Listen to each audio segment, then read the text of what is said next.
the same day, and on the opposite end of the spectrum, the Macon County Enhanced 911 celebrated its 20-year anniversary with founding board members as well as previous board members, current staff, and medical directors. And CVTV was there. About 23 years ago, a committee was formed from the Rural Health Coalition in Macon County. That special committee was to look at how to deliver emergency medical services to our population in Macon County. As a result of that committee, a founding committee was formed to establish 911 in Macon County, as that was determined to be the best way to deliver emergency medical care to our citizens. That founding committee worked hard. We had a lot of barriers in our way. The biggest barrier was the funding mechanism. How could a county the size of Macon County afford a 911 center? The idea behind our 20-year anniversary today was not only to recognize the fact that 911's been online for 20 years, but also the founding board that helped make that happen. One of the things that resounded to me from the start was we toured many centers as the founding committee. We met with people from the university, we met with some legal advisors. But one thing that came out that resounded to me from the beginning, that our committee took to heart and that our board took to heart, was not to cut corners. As a result of that, I feel like we have one of the best 911 centers that's available to mankind today. We have the state-of-the-art equipment available. We have the best mapping and GIS equipment. We're locating our wireless callers. About 99% of our wireless calls are located either on the initial call or with a rebid. And then our wireline system works flawlessly. So we have one of the best systems, and part of that is because our founding board chose not to cut corners. When we hit a stumbling block, they found a way to move around it. We didn't necessarily go over it, all the time, but we did find a way to go around it and bring 911 to the citizens of Macon County. As a result of that, and as a result of the founding board's vision, our board has continued that tradition to not cut corners. I feel like we have the best trained staff available that there is today for 911 centers. We have the best equipment to work with. And as a result of some of the new technologies, I'm pleased to announce that we're going to be taking Knox County and doing their 911 system and doing their dispatching. That's scheduled to go online on August the 25th. Joe Griggsall, 8671. And so that's kind of the history of how we got to where we are today. And at that time, I'd like to introduce Jamie Wilson, our current board chairman, to make some presentations. At this time, I'd like to recognize some of our founding board members that are present here today. We can start off with the president. To start out would be Bernie Orman.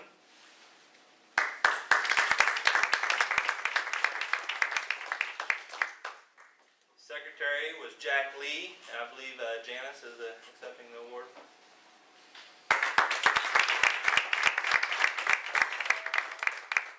Joe Griggsall, 8671, please. Joe Griggsall, 8671. Treasurer Stan East Jr.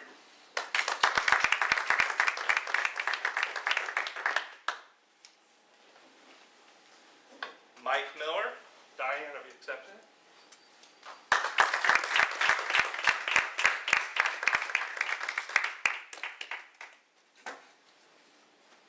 Linda Bush.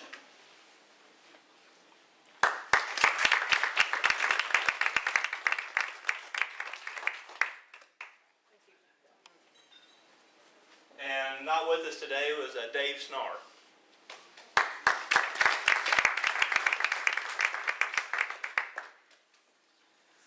We'd also, I'd like to call up Stan, and he would like to make a recommendation. Mike did your history for you pretty well. I got on that board when they organized as a representative of La Plata Fire. They asked for representatives from all over the county, emergency personnel, and I got delegated or volunteered or something. Anyway, I started working on the board. As Mike said, I think it was around 1988 that I got involved. And as you can see, we worked for over 6 years before we ever got anything going. Personally, I think the original board was a good board, not because I was on it, but because of the people we had. We couldn't have done what we did, particularly with our addressing, without Linda Bush. I mean, she was there, she knew the scheme and knew who to contact, and guided us through that almost step by step. We couldn't have done it without her. Jack Lee, the county historian. Jack was always there. Jack had all kinds of knowledge and input, tremendous board member. Mike Miller, one of our originals, Mike and I, along with Mike Kendall, went back years before we started this, teaching CPR and so forth around the county. But every one of those people, Dave Starr was representing, I believe at that time, the Sheriff's Department. Am I right, Bernie? He was fired, wasn't it? He was fired. Was he, no, it was before he was fire chief. Okay. Yeah, long before Yeah, he was fire chief. he was law He's enforcement. been the sheriff. He was- Anyway, yeah, law enforcement, right, but I think he was with the Sheriff's Department, at least as a volunteer deputy. And like I said, all of these people, did I miss anybody? Played a major role, and that got it rolling. And the thing that I was amazed about, and I'll be honest with you, I'm the one that originally suggested being still on the board. I'm the one that suggested we do something of this nature. We had just lost Mike and Jack. I said, we've already lost two of our founding members. I'm on a banana peel. You know, if we're gonna do something, we need to do it now and at least recognize, try to recognize those people. And the board agreed with that, and bless her heart, Margie kind of took the responsibility. She was volunteered to be chairman. She was volunteer, she didn't volunteer. And she's done a great job with it, and it's expanded from what I had in mind, and I think justifiably so. So we're recognizing not only the original five, we're recognizing all who served on the board, and you'd be amazed, I'm not gonna ask you to guess how many board members we've had since 1994, besides the original five. You know, that's a long time. 15, 20 years, how many different people have served? We have some of them here that are gonna get their recognition. 22 or 23 board members in that period of time. So it's been a consistent board, and I think a good. As far as I'm concerned, if I were asked to give an accomplishment, and I'm not speaking for the original board, but if I were asked to comment on what I thought our most significant achievement was as a board, was the hiring of Mike Kendall. And I have no doubt in my mind about that. Go ahead and clap.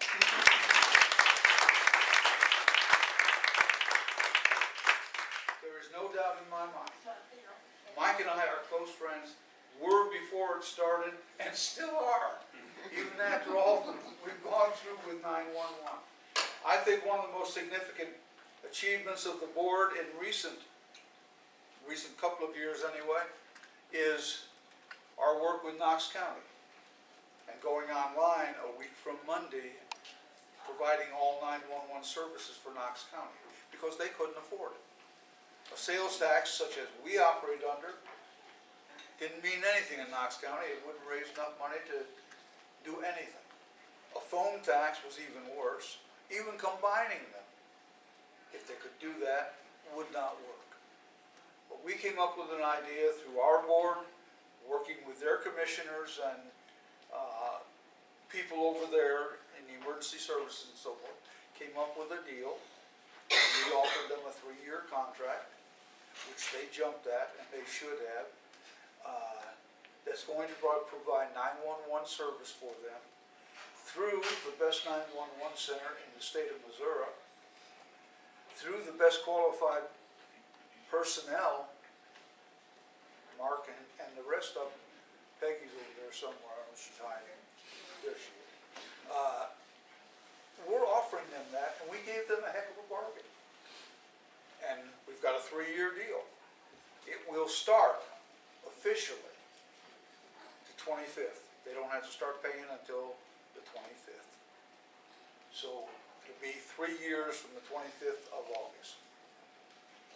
And then it's negotiable after that. So I've rambled a little bit, but I didn't bring my briefcase. I have a whole speech in my briefcase. I didn't even bring it up here. Come on in. Just watch. They asked me to give a presentation to Mike, again, because of our association.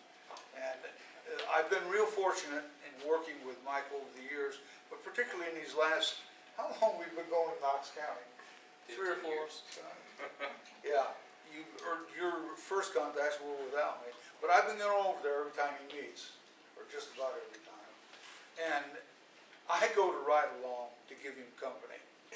Or as I tell him in Knox County, I go with him so someone else don't try to steal him. But we have worked together for many, many years.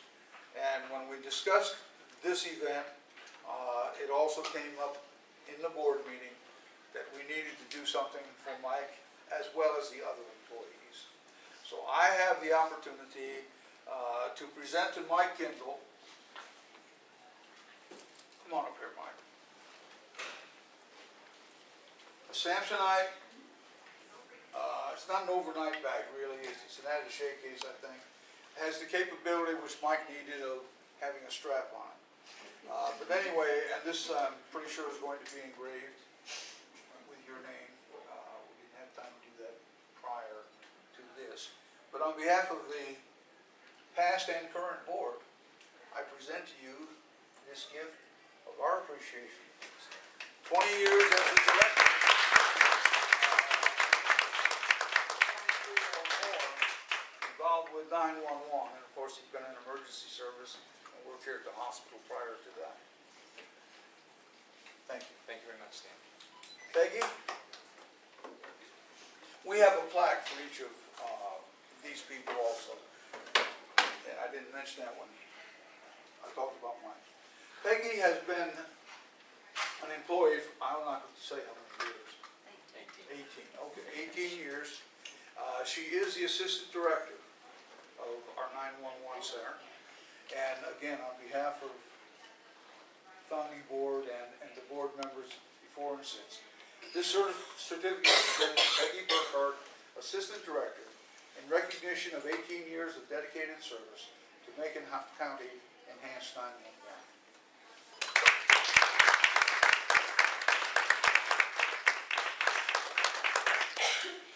Mark Miller. Stan, hang on just a minute, please.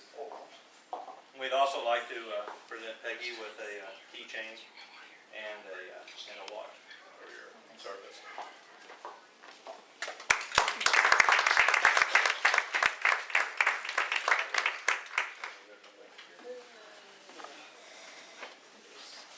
Mark Miller was one of our employees. He was one of our first employees. In fact, Mark is the reason that Mike had to resign from the board. Mark was hired and Mike could not serve on the board. It was considered to be nepotism at that time. I don't know that it would still be considered that today. But at any rate, Mark has been employed with us for 20 years. His certificate reads the same as Peggy's, except it says 20 years of dedicated service. And on behalf of the founding board and all board members since, thank you and congratulations. We also have a watch for you. It's got your services engraved on it and a keychain. Thank you, sir. Thank you.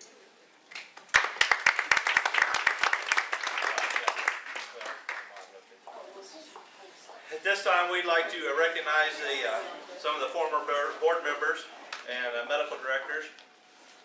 At this time, Lois Bragg.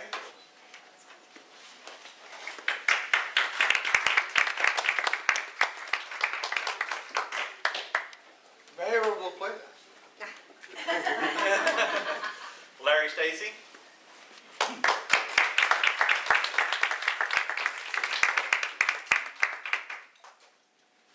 Bill Wiemeyer.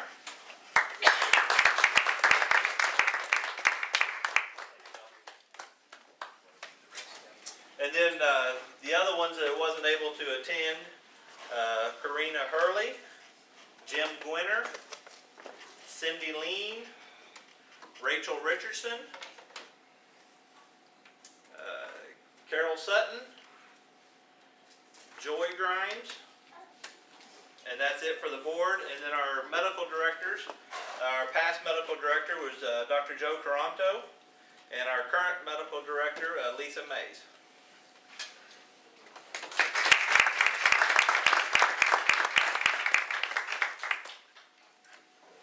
Now we'd like to recognize the existing board. Chuck Spencer, treasurer.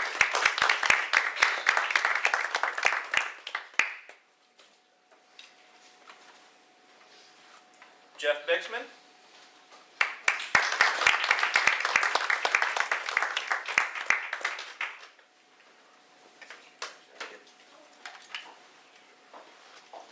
Jeff Roberts, vice president.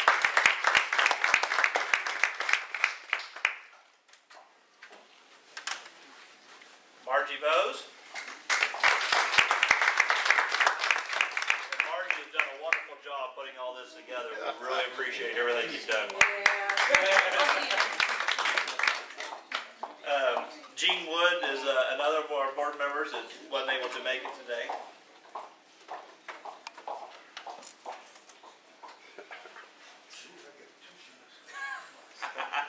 That's not yours? What am I on?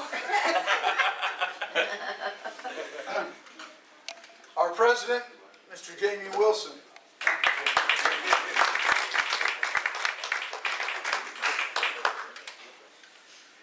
I want to thank everybody for coming out. We have some cake and punch over here that you all can feel free to help yourselves, and we really appreciate all the support throughout the years, and have many more to come. Thank you.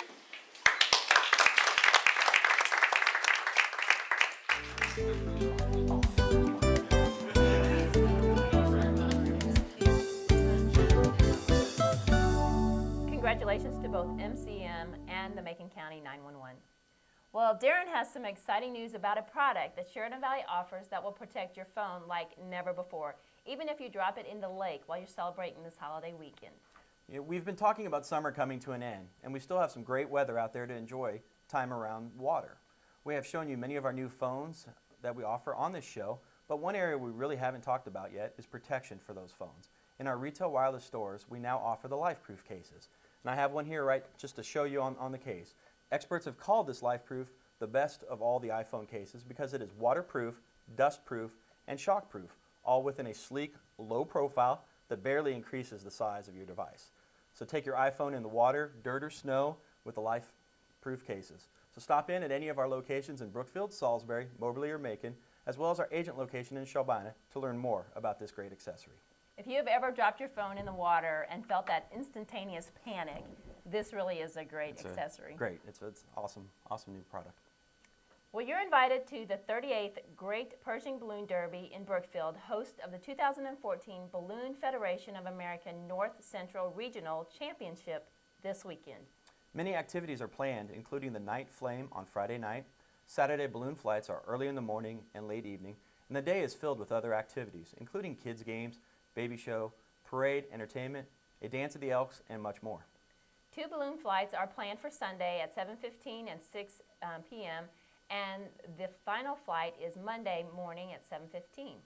So visit their website at PershingBalloonDerby.com for all the details, times of everything, and locations of everything. So it's got all kinds of information, or call 660-258-7267. Many big events are taking place next weekend that we want to tell you about. Shriners Hospital for Children provides specialized care to children with orthopedic conditions, burns, spinal cord injuries, and much more, regardless of their ability of the patient or family to pay. The Salisbury Tractor Pullers annual antique tractor pull that benefits the Shriners Hospital is Saturday, September 6th, starting with a parade at 10 and the tractor pull starting at noon at the Salisbury City Park. Last year, with your generosity, they were able to donate $2,000 to the Transportation Fund.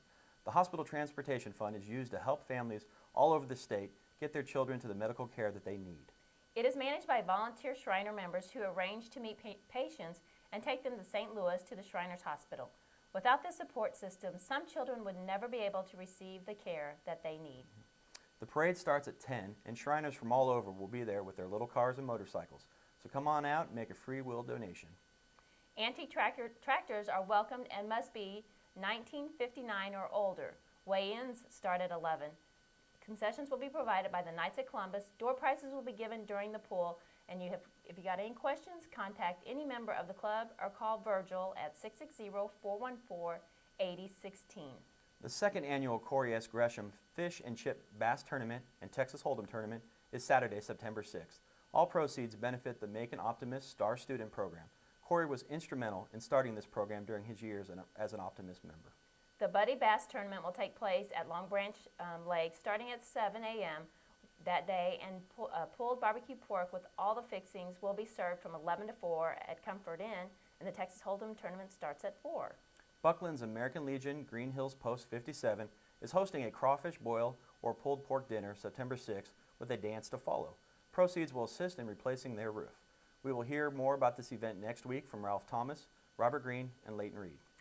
The North Missouri Art Council in Marceline is currently hosting a member show, a paint out that will be held on September 6th in conjunction with the Wine and Art Stroll. Check them out at nomoart.com. This changes everything. Your money, your story, your life. Learn God's ways of handling money with Dave Ramsey's Financial Peace University. The average turnaround is $8,000 in just the first 3 months. Crossroad Christian Church, just north of Seidenstricker, is hosting Dave Ramsey's Financial Peace University on Sundays from September 7th through November 2nd from 6 to 7:30. To register, go to daveramsey.com/find-a-class. Childcare is provided. You don't need a special reason to give blood. You just need your own reason. Give blood at the Bevere Baptist Church on Tuesday, September 2nd from 2 to 6, or at Macon Healthcare on September 5th from 2 to 6. Employers, let CVTV help you get the word out about job openings within your organization at no charge. Email your openings to the address on the screen. And Sheridan Valley has several job opportunities listed on our website at cvalley.net. CVTV has many exciting shows this week, including the Bevere Homecoming, Walter Plant, and Sam Sagasser's Fishing Tips. Check out our weekly lineup at cvalley.net. CVTV can also be found on YouTube. With Labor Day just around the corner, our quote this week comes from Theodore Roosevelt. It is only through labor and painful effort, by grim energy and resolute courage, that we move on to better things.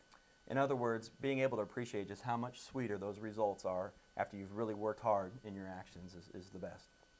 That's right. And that's all the time we have for now. From all of us at CVTV, we thank you for sharing a part of your day with us. Stay tuned for another CVTV program coming up shortly.